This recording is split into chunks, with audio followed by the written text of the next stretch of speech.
Maka kita jaga negeri ini supaya tidak dihuni dengan begitu bebas oleh para warga asing. Sebab manakala hari ini kita lalai, mungkin suatu saat kita akan terusir menjadi bangsa yang penjilat, karena mereka akan menjajah negeri ini.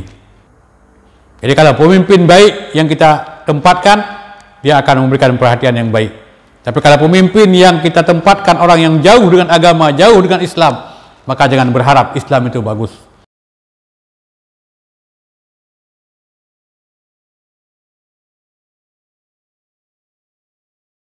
Assalamualaikum warahmatullahi wabarakatuh. Alhamdulillah, wassalatu wassalamu ala rasulillah, la nabiyya ba'dah. Kembali kepada Allah subhanahu wa ta'ala, kita ucapkan segala puja dan puji yang kita rangkai dengan ucapan selawat buat Rasulullah sallallahu alaihi wasallam. Saudara-saudara yang hadir pada hari ini, mudah-mudahan diberikan rahmat oleh Allah subhanahu wa ta'ala, diberikan kasih sayang oleh Allah subhanahu wa ta'ala, tanamkan keimanan dalam hati kita semua, supaya kita menjadi bangsa yang cinta dengan Allah subhanahu wa ta'ala, cinta dengan Rasulullah SAW, cinta dengan kemuliaan, dan paham dengan sejarah perjuangan masa lalu. Kenapa saya sampaikan seperti ini? Karena pada kesempatan ini saya ingin sampaikan ucapan terima kasih kepada Gubernur DKI yang bernama Bapak Anies Baswedan, yang telah bersusah payah, ada kala tenaga, ada kala pikiran, demikian juga dengan anggaran yang beliau sudah sediakan 2,1 miliar untuk memberikan perawatan kepada kuburan Raja Aceh yang terakhir. Maka pertemuan pada kesempatan ini yang ingin saya sampaikan, atau saya berikan judul Makam Raja Aceh di Pugar. Terima kasih Pak Anies Baswedan. Semoga Anda menjadi orang nomor 1 di Indonesia. Ini harapan, ini doa. Mudah-mudahan kita bisa berjuang bersama-sama.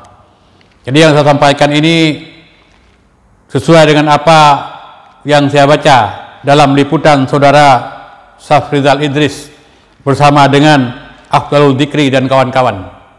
Jadi begitulah sikap yang dibangun oleh seorang gubernur yang jauh di sana, memberikan perhatian karena beliau cinta dengan perjuangan, anti dengan penjajahan. Jadi sikap yang sangat mulia yang ada pada seorang Anies Baswedan, yang sudah resmi siap dan hadir di lapangan menyampaikan sebuah pidato yang sangat menarik.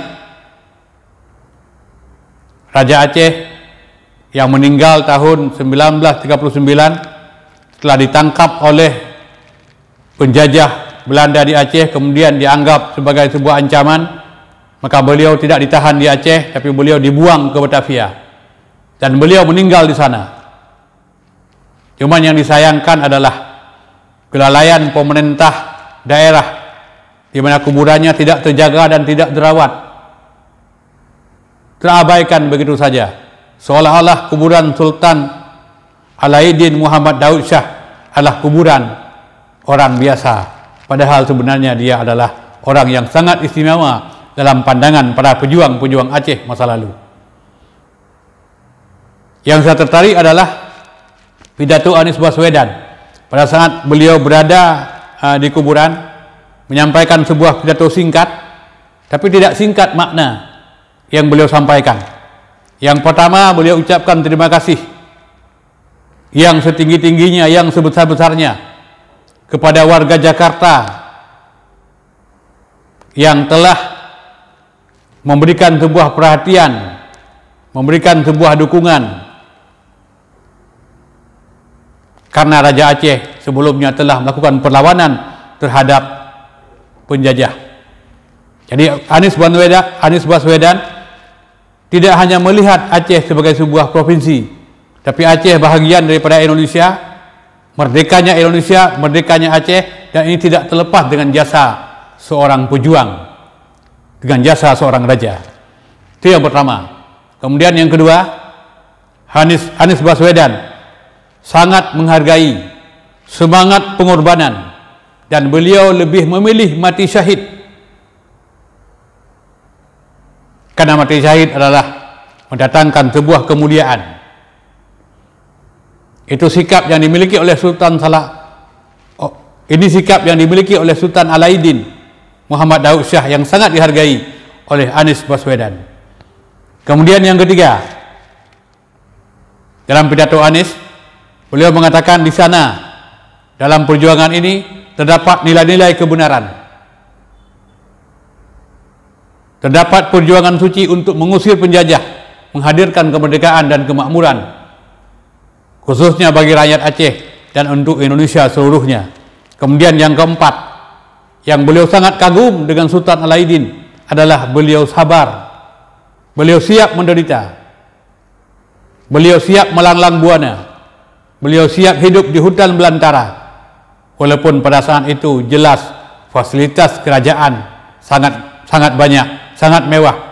Tapi Sultan Alauddin Muhammad Daud Shah meninggalkan kemewahan, lebih memilih penderitaan karena kebencian kepada penjajah. Ini sebagai sebuah bukti. Jadi bukan hanya sekedar sebuah kemauan, tetapi ini adalah sebagai sebuah bukti tatkala beliau mengalokasikan dana 2 miliar lebih, tanda beliau cinta kepada perjuangan yang dilakukan oleh Raja Aceh. Kemudian selanjutnya, ini terbukti bahwa bangsa yang cerdas itu adalah bangsa yang bisa menghargai jasa para pahlawan. Makanya kepada anak bangsa hari ini, saya ingin sampaikan beberapa pesan. Ya, mudah-mudahan pesan ini bermanfaat buat kita semua. Kalau kita anti dengan penjajah, hadirkan dalam benak kita, dalam watak kita, bahwa kita anti dengan segala macam bentuk penjajahan. Dan itu sudah diamanatkan dalam pembukaan Undang-Undang Dasar 1945 yang seharusnya itu dijiwai oleh setiap anak negeri. Kemudian yang kedua, mari kita gunakan landasan agama. Senantiasa kita berziarah kubur, lebih-lebih kuburan para pejuang kemerdekaan, kuburan para ulama. Tadahkan tangan ke langit, mohon kepada Allah supaya diluaskan kuburannya, diampuni dosanya. Tapi kita tidak menyibukkan diri dengan urusan kuburan. Jangan kita puja-puja kuburan, jangan melakukan kesyirikan di kuburan, karena itu bukan mendatangkan manfaat, bukan mendatangkan pahala, malah itu akan mendatangkan kemungkaran. Kemudian yang ketiga, yang perlu kepada anak bangsa saya sampaikan pada kesempatan ini adalah hargailah jasa para pejuang yang telah melahirkan kemerdekaan. Tumbuhkan semangat cinta dengan bangsa, cinta dengan tanah air, menjaga bangsa ini dari penjajahan apapun. Ada kala penjajahan modern yang berlaku hari ini. Maka kita jaga negeri ini supaya tidak dihuni dengan begitu bebas oleh para warga asing. Sebab manakala hari ini kita lalai, mungkin suatu saat kita akan terusir menjadi bangsa yang penjilat, karena mereka akan menjajah negeri ini. Kemudian pesan saya selanjutnya yang keempat, didiklah generasi supaya mereka menghargai para pejuang. Tentunya nilai-nilai sejarah harus ditanamkan di tengah kehidupan mereka.